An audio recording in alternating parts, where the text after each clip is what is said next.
In this video, I'll share with you my GH6 handheld camera rig, which I use both for personal stuff, documentary, commercial shoots, and weddings.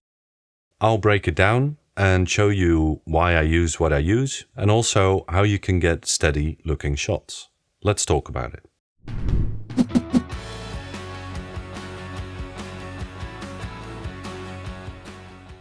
I don't know about you, but my camera rig is something that's always evolving and changing depending on what I'm shooting and the gear I'm going to be using. Different lenses, camera bodies, monitors, battery solutions, and other accessories. I don't think there's such a thing as the perfect camera rig, but there are some basic things that I want to keep more or less the same, whatever I'm shooting. If you're new here, I'm Sebastian and welcome to the channel. Without a camera and cage, there's no camera rig. So I'm using my GH6 with the SmallRig Black Mamba cage. I like this cage because it has a very slim fit around the camera body and it has two attachment points for the camera. One on the bottom and one through here. So it's mounted really securely. I also like that it comes with this handy tool that attaches magnetically in a slot on the bottom of the cage. I did, however, break it recently. The bottom of the cage is also Arca Swiss compatible, which is nice because you don't need to attach a separate tripod plate if you're already using the Arca Swiss system. But there are some cons to this cage too. Although it is quite a solid cage, when the setup gets a bit heavier with a V-mount battery, follow focus, Ninja V, etc., it starts to show some flex where the top handle is attached. Also, the top of the cage doesn't have all that many attachment points for other accessories.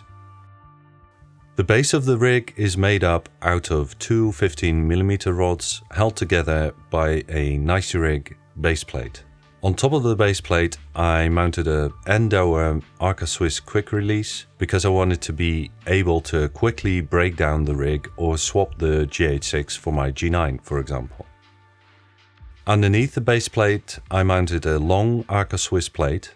It makes it easy to put it on a tripod, but it also helps a lot with keeping the rig steady when you have to put it down on a table or something.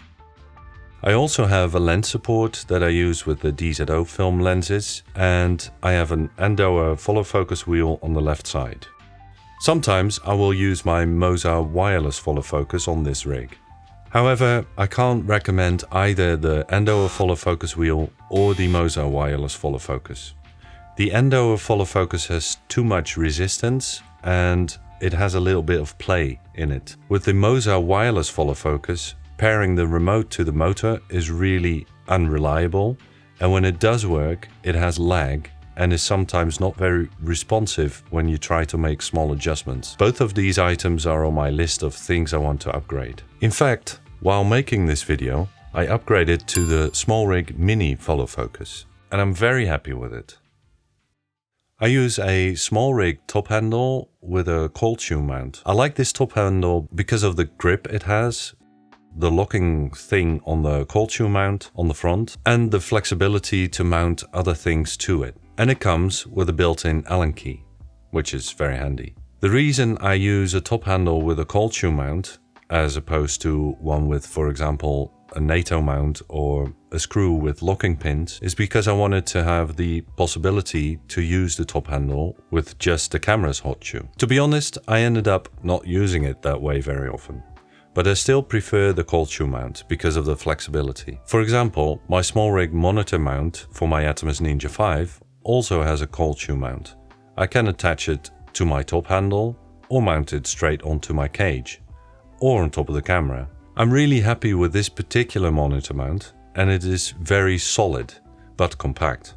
Friction is adjustable, and I really like the holes in the tightening knobs so you can properly tighten it down with the help of the Allen key.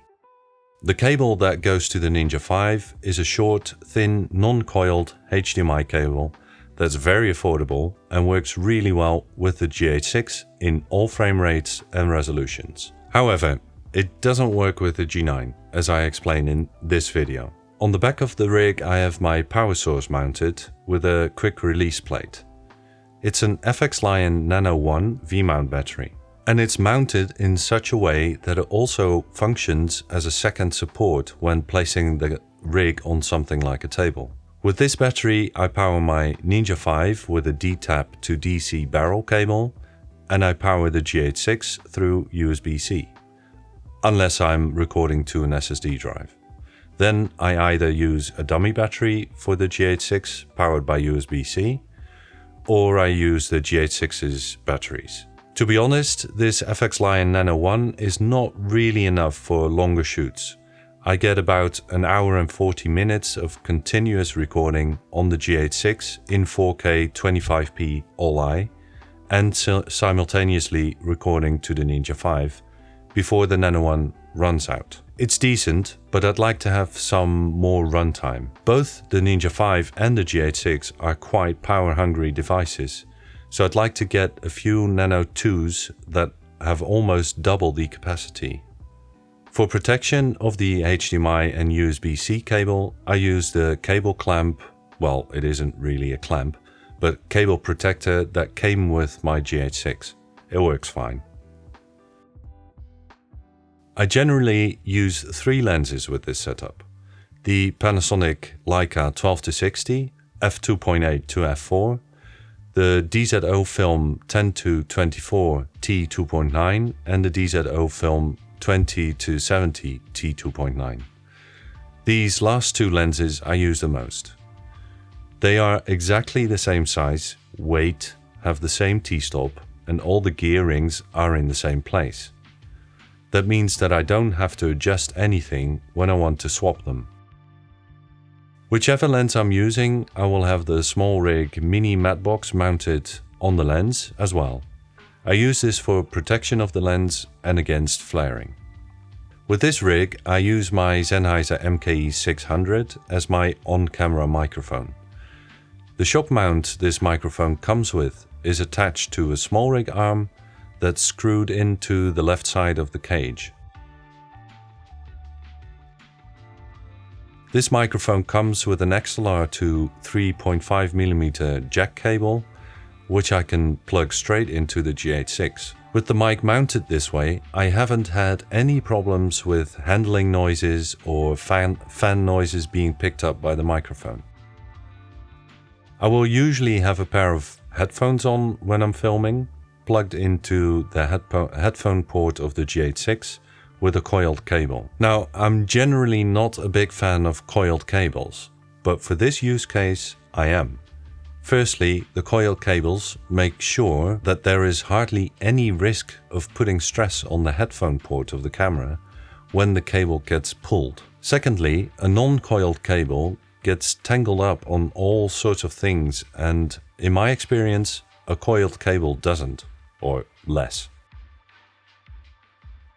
What I like about this rig, especially with the DZO film cinezooms, is that it's pretty much perfectly balanced. This is really important if you want to get steady shots. If you have to counterbalance with your hands, you're more likely to get shaky hands and unstable footage. When I'm using the Panasonic 12-60, I can move the base plate a bit more forward to compensate for the lighter weight of that lens and get it balanced again. You probably noticed that I don't use any side handles. I've tried it, but I didn't like it at all. I didn't like the fact that you have to let the side handle go to be able to adjust your camera settings, and it didn't make my footage any more stable. I usually hold the rig like this, which in most cases is high enough because I'm really tall myself. If I need to hold the camera higher up, I will just grab the camera grip. And whichever way I hold it, my left hand is free to pull focus, adjust aperture or zoom, hit record, or just supporting the rig as well. So no side handles for me. One thing I didn't mention earlier is that I also have a neck strap quick release mount on my top handle. When I have to walk around a lot or I have a longer handheld shoot, I'll attach the neck strap. That way I can let it hang around my neck every once in a while to relieve my arms a bit.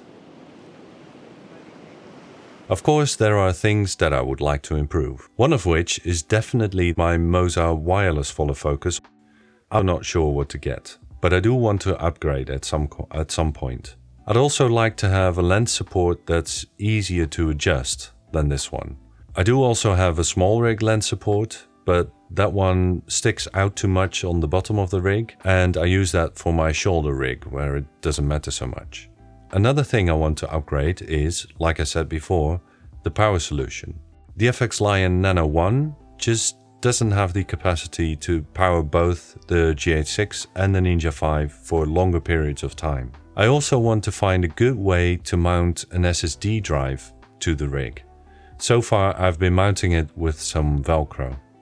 Overall, I'm quite happy with this rig. It's nicely balanced and the center of gravity is really low.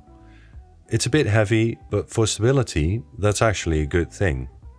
I guess the takeaway of this rig breakdown is focus on what's going to help you capture the best possible footage. And maybe this video has given you some ideas. Don't get lost in all the attractive pieces of gear that are on the market. For me, holding the rig, like I showed you, has been the key to getting stable handheld shots. As usual, if you have any questions, drop them in the comments and I'll try to answer them. And if you want to match footage shot with your G9 to the color science of the GH6, you could watch this video. Other than that, I hope this video was helpful. If so, please give it a like, subscribe to the channel and maybe hit that notification bell. And I hope to see you next time. Thanks for watching.